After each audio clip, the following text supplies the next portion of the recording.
All right, go ahead and give me your first and last name, please, and spell it. Hayley Brown, Hayley, Brown, Brown. Okay, and talk to me about what happened. Why were you in, and it was in 2012, right? Correct. What yes. month? June of 2012, June 2nd. And what were you doing there? I was on a medical mission with the Liga Flying Doctors of Mercy, and we were going down to work in clinics, do medical procedures and treat the patients. Okay, and are you interested in medicine? I mean, how did you get started with joining this medical mission? My grandma was at the time the president of the organization, and she kind of got me into it, and I became the youth coordinator of the organization, and so I was going down as often as I could. And how old were you at that time? I was 18 years old. Okay. Now, so what was your expectation about going down to Mexico and a medical mission? What kind of things were you doing? Well, I like to work in the pharmacy because I like organization and like counting pills, and I liked interacting with the patients and speaking in Spanish, telling them what they needed to take and how often. So I enjoyed that. Okay, great. And why did you?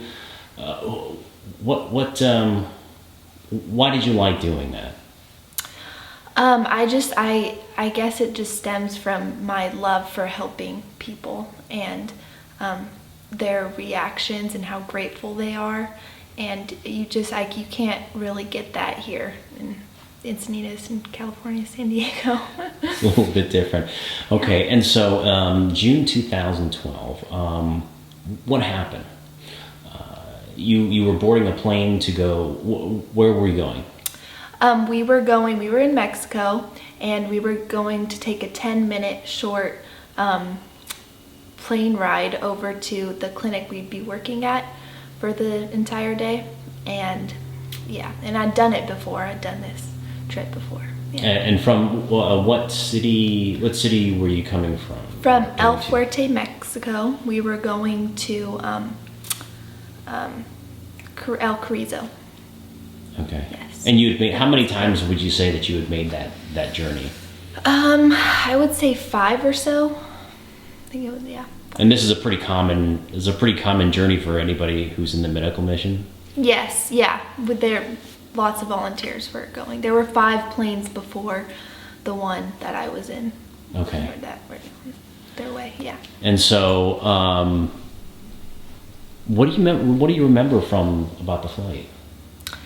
I do not remember a thing, but I'm just told things from the other 2 survivors, and that's the most that I remember at this point in time. And you had 2 other people with you? Yes. And what were their names? Julia Tower, she was my best friend, and Liam Guzman. Uh-huh. Yeah. And what did they tell you that happened? They tell me that the pilot hit power lines, was flying really low over the river for he wanted to give us fun times, and hit power lines, a wing clipped off, and the plane crashed and broke apart in the river, and we were all flung out. You were all ejected from the plane? Yes. Okay. And then what happened? The pilot died right away from impact, and I am told that I was ejected from the seat. So Julia Tower and I were in the back in a bench-like seat, and we were both in our seatbelts, and my seatbelt failed, so I went out without the seat and she went in the seat, and I was found face down in the river by fishermen here who were nearby, and they were able to pull me out just in time before I was about to drown. They couldn't see me. So Julia happened to be she didn't get knocked out and was able to tell them that I was somewhere in the water, and that's how they knew to come get me. Pulled me out right in time. That's amazing. And how are your friends are okay? Yeah, they're doing great in school. And yeah. How were they injured? Yes. Julia had substantial physical injuries, and Liam he had physical injuries as well. Not where he needed to be surgically. What's the word? is it broken bone? Yeah, he had broken. He just had to wear like casts and such, and he's also dealing with post-trauma, and yeah. And how about Julia? Julia, yeah, she had multiple surgeries, rods in the back of her spine, her eye, just really beaten up. And but she's at UCSB now, and she's doing pre-med. She wants to be a surgeon, so she's doing well. And what about you? What happened after they pulled you out? Of course, this is from what everybody else is telling you. Yeah. What injuries did you suffer? Supposedly, right when I got to the hospital in Mexico, in Los Mochis. Right, yeah. Sorry, I know you're gonna. In Los Mochis, they knew I had brain trauma, so they placed me into a medically induced coma, where I stayed in medically induced coma for a week. Before I was cleared to be air-vac'd back to San Diego to UCSD Medical Center. Okay. And so along with that, I had a crushed vertebrae.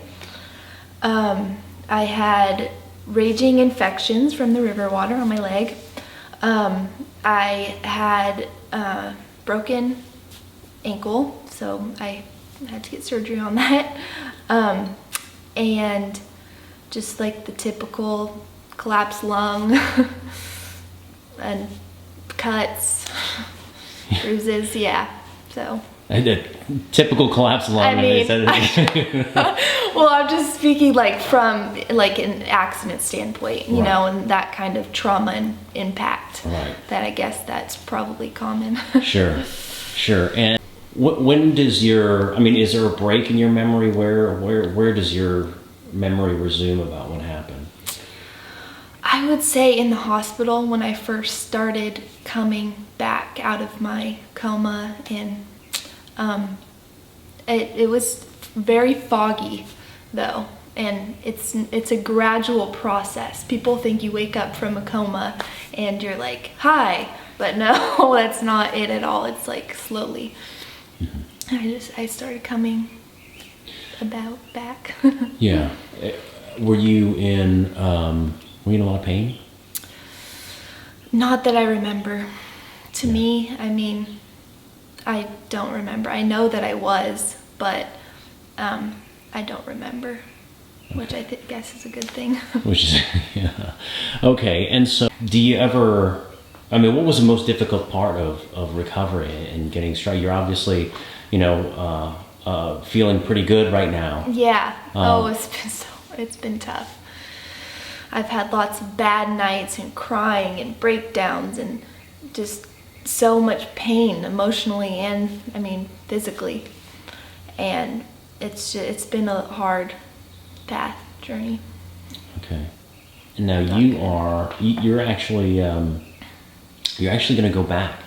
Yes. How did you decide that? Well, it just came from I'm feeling better myself, and I think it's time that now that I'm better, that I help make other people better again.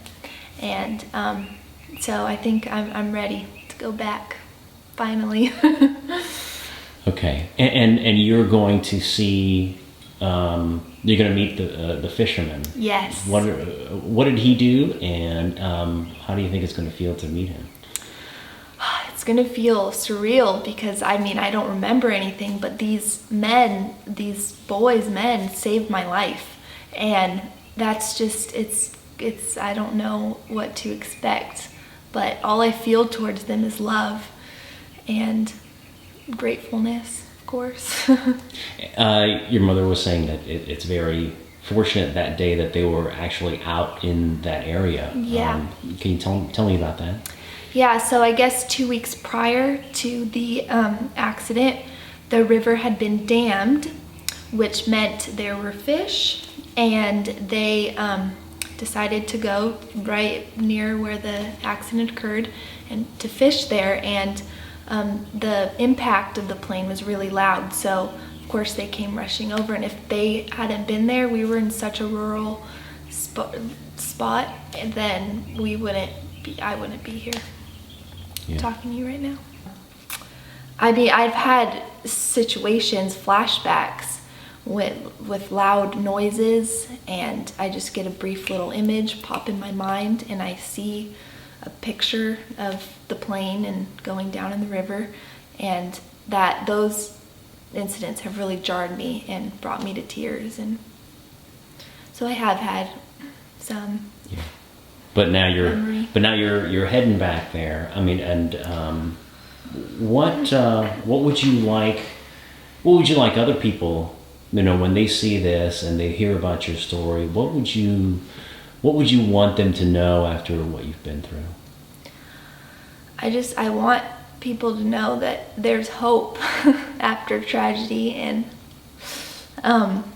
that it's not going to be easy. It's a long road, and it takes time, but there's hope.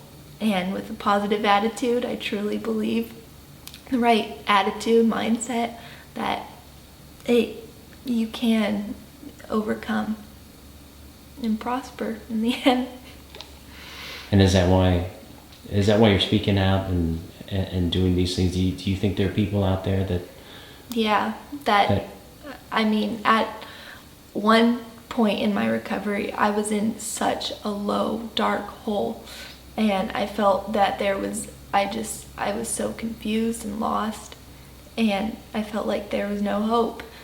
And just doing the things that I'm doing now and working to be better, those have just brought me up. In time, there's hope. I know that there's hope. That's great.